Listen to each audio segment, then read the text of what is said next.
Hello everyone, હું HK Barad cooking ચેનલમાંથી બોલું છું. આજે આપણે બનાવીશું શિયાળાની ઋતુમાં લીલી મેથી અને લીલી પાલકના બાજરીના લોટના મુઠિયા. લીલી પાલક છે, લીલી મેથી છે, તેના મુઠિયા બનાવવાના છે બાજરીના લોટના. એક વાટકી બાજરીનો લોટ લીધો છે. બાજરીના લોટના પાલક અને મેથીના મુઠિયા બનાવવાના છે. સ્વાદ અનુસાર મીઠું, ધાણા જીરું પાવડર,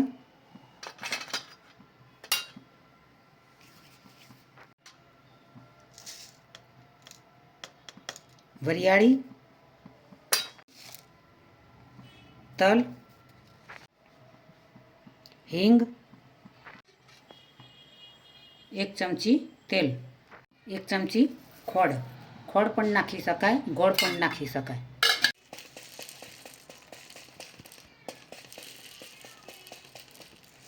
સોડા એડ કરીશું, લીંબુ એડ કરીશું,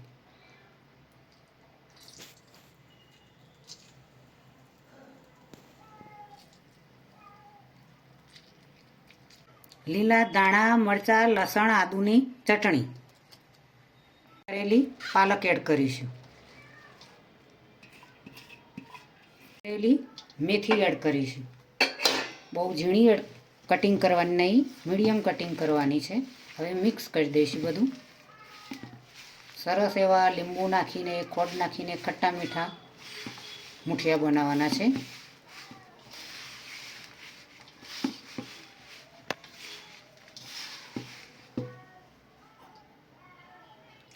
થોડું પાણી એડ કરીશું.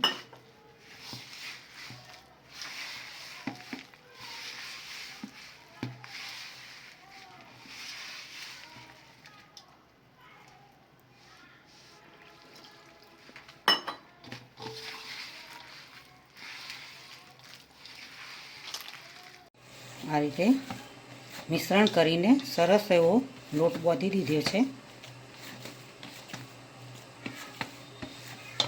પ્લેટ પર પણ તેલ લગાવી દીધું.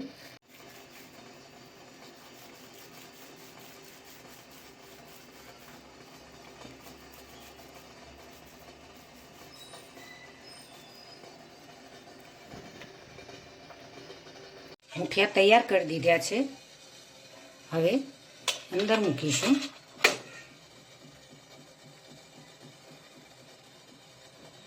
પાંચ મિનિટ વધારે સ્પીડ પર થવા દઈશું.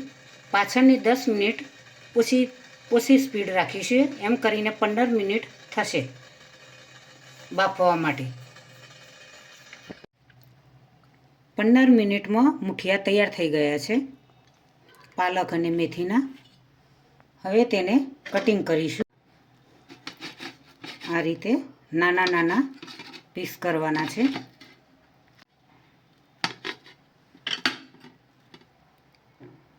આ રીતે નાના પીસ કરવાના છે. તેલ એડ કરીશું. 2 ચમચી મુઠિયાનો વઘાર કરવાનો છે. રાઈ એડ કરીશું. રાઈ થોડી વધારે એડ કરીશું. સરસ એવો સ્વાદિષ્ટ વઘાર બને. જીરું એડ કરીશું. જીરું રાઈ થઈ ગયા છે, વઘાર થઈ ગયો છે. તલ એડ કરીશું. તેની અંદર મુઠિયા એડ કરીશું.